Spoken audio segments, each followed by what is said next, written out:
Good morning বন্ধুরা, সবাই কেমন আছো? আশা করি ভালো আছো।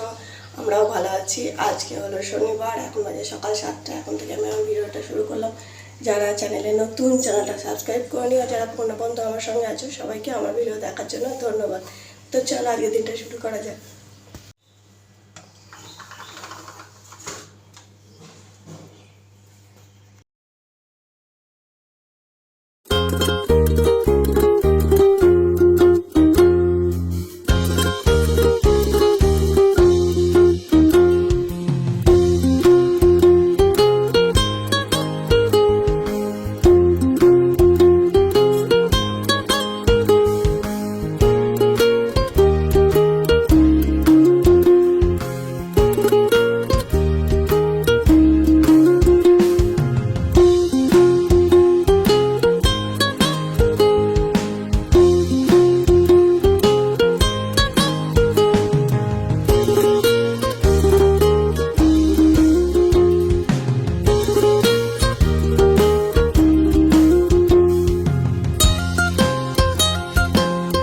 ছোটোবেলায় ভেবেছিলাম কবে বড় হব, এই জীবন থেকে কবে মুক্তি পাবো, আর পড়াশোনাও করতে হবে না, স্কুলে যেতে হবে না।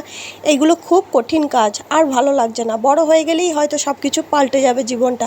বেশ ঘরে থাকবো, রান্না করব, ঘর বাগাবো, ঘর গুছাবো, স্বামী, সংসার, সন্তান, শ্বশুর শাশুড়ি সবাইকে নিয়ে খুব ভালো থাকবো। কিন্তু আজকে মনে হয় ছোটোবেলা উকি দিয়ে বলছে, কী রে, বড় হতে চেয়েছিলি, কেমন আছিস? তো ছোটোবেলাটাকে বড্ড মিস করছি, আর ভালো লাগছে না। সকালে ছাদে এসেছিলাম, ঘুম থেকে উঠে ঘরটা ঝাড় দিয়ে। প্রত্যেকটা গাছের গোড়ায় ঘাস হয়েছিল, বৃষ্টি পড়েছে, গাছের গোড়া নরম আছে, ঘাসগুলো তুলে দিলাম, ছাদ ঝাড় দিলাম। অনেকটা সময় চলে গেল, 7 ঘন্টা গাছের পেছনেই চলে গেল। গাছ লাগালে সময় তো দিতেই হবে। তো দেখাই চলো। এখন এসেছি রান্নাঘরে হেসেলের নেতা নিতে। ওটাই খুব ঘাস হয়েছিল, এই গাছের গোড়ায় 2-1টা হয়েছিল, এখনও 2-1টা আছে। ওটা হাতে করে তুলে দিলেই হয়ে যাবে। এই গাছটা পরিষ্কার করেছি, এই গাছটা এই লাইনে সবকটা গাছই পরিষ্কার করেছি। দেখো খুব ঘাস হয়েছিল গো, মানে জল পেলে। আর আমি যদি ঘাসগুলো তুলে না দিই, যে সার দিচ্ছি, যে জল দিচ্ছি, ওই ঘাসগুলোই খেয়ে নেবে, গাছে কোনো পুষ্টি পাবে না। সেই জন্যে গাছের গোড়ায় আজকে পরিষ্কার করে দিয়েছি। সময় থাকলে করা যায়।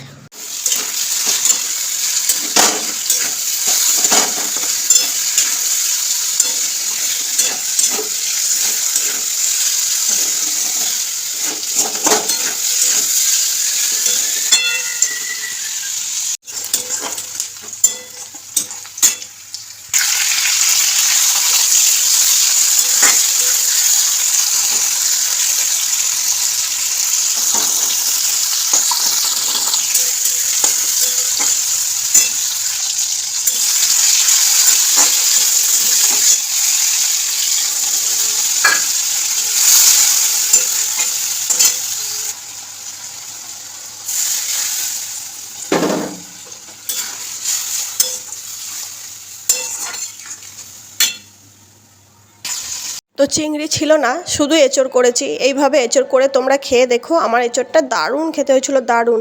আমি শেষে একটু ঘি দিয়েছিলাম, তো সেই জন্য আমারটা খুব ভালো লেগেছিল। মুড়ি, লঙ্কা, পেঁয়াজ, মুসুরি সেদ্ধ, এই হলো সকালের খাবার। এবার খাবো। বন্ধুরা চান টান করে এসে চুল টুল আঁচড়ে এই মুড়ি খেতে বসেছি। এরকম মুড়ি খাচ্ছি, বাবুকেও খাই দিচ্ছি, আমিও খাচ্ছি। খেয়ে দিয়ে আবার টুকটাক কী কাজ আছে না আছে দেখে করবো। মুসুরি সেদ্ধ আর মুড়ি।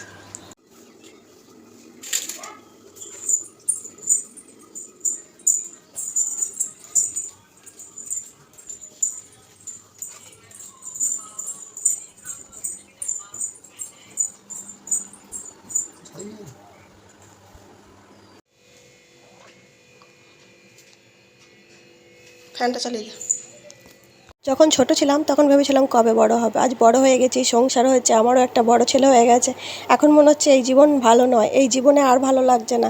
20টা বছর যখন আমার খেলাধুলা করার বয়স ছিল, যখন ঘোরাফেরা করার বয়স ছিল, যখন স্কুল যাওয়ার বয়স ছিল, কলেজ যাওয়ার বয়স ছিল, তখন করেছি সংসার। এখন মনে হচ্ছে কত যুগ হয়ে গেছে, কত দিন হয়ে গেছে।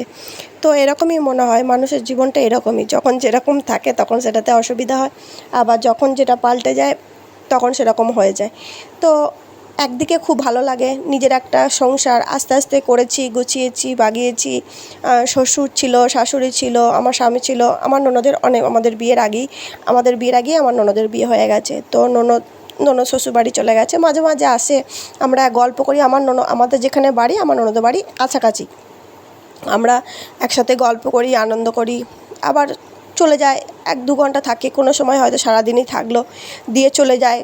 ওইটুকুর মধ্যেই আনন্দ করি, গল্প করি, সবাইকে নিয়ে মিলেমিশে থাকার চেষ্টা করি, আনন্দ করি। তবে আগে খুব ফোনে গল্প করতাম, এখন আর ফোনে কথাটা বেশি হয় না। তো সামনাসামনি দেখা হলেই মানুষের সঙ্গে এখন কথা বলতে ভালো লাগে। তো এই নিয়েই জীবন চলে যাচ্ছে।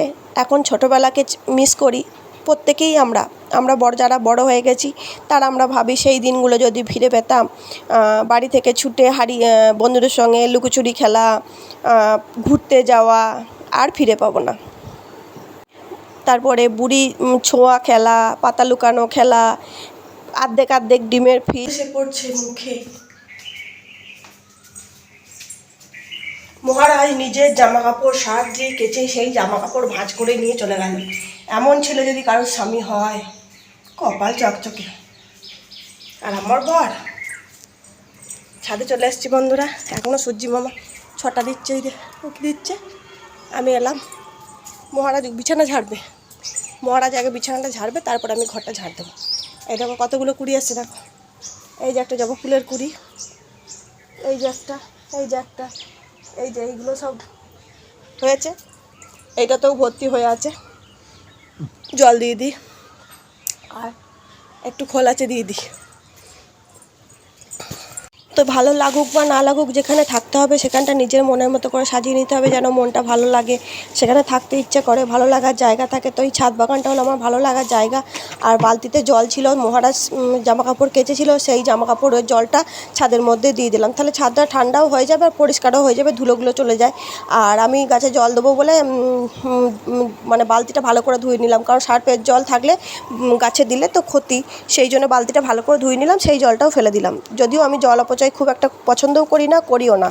আর যে করে আমার খুব কষ্ট হয়, মানে একদিন জল ছিল না, লোকের বাড়ি জল নিয়ে এসেছি একটু, তখন টাইম কলও আসেনি পাড়ায়। এখন কত ঘরে ঘরে টাইম কল, সজলধারা, কত কিছু হয়েছে, কিন্তু আমাদের এখন আমরা অনেক দিন আগে পাম্প বসিয়েছি। তো যখন পাম্প ছিল না, তখন একটা টাইম কলও ছিল না, একটা চাপ কলও ছিল না। লোকের বাড়ি থেকে গিয়ে পাম্পে জল নিয়ে আসতাম। তো তারপরে আমাদের একটা কুয়ো ছিল, সেই কুয়ো থেকে ব্যবহারের জল তুলতাম। সেই কুয়ো আবার বেশি জল থাকতো না, শুকিয়ে যেত। জলের জন্য প্রচুর কষ্ট করেছি, প্রচুর। সেই জন্য আজকে জল পড়ে গেলে খুব গায়ে লাগে, মনে হয় একদিন ছিল না, একদিন পেতাম না, খাওয়ার জলও পেতাম না, আজ সেই জল নষ্ট হচ্ছে। তো সেই জন্যে আমি তাড়াতাড়ি করে কলটা বন্ধ করি, ট্যাঙ্কি ভর্তি হয়ে যাওয়ার আগে তাড়াতাড়ি করে বন্ধ করে দিই। তো যেটা ছিল না, যেটা অভাব ছিল, সেটা অভাব তো বুঝতে পেরেছি, আজকে পেয়েছি বলে প্রচুর খরচা করব, নষ্ট করব, সেটা তো হয় না। এরপর জল দিয়ে চলে এলাম, বসে বসে টিভি দেখছিলাম, তারপর চলে এলাম রান্নাঘরে রান্না করতে। তো রান্না কি কি হচ্ছে তোমরা দেখো।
রাহুল যেহেতু বাইরের কোনো খাবার কেনা খাবারই খায় না, সেহেতু বেশিরভাগ চেষ্টা করি বাড়ির খাবার করার।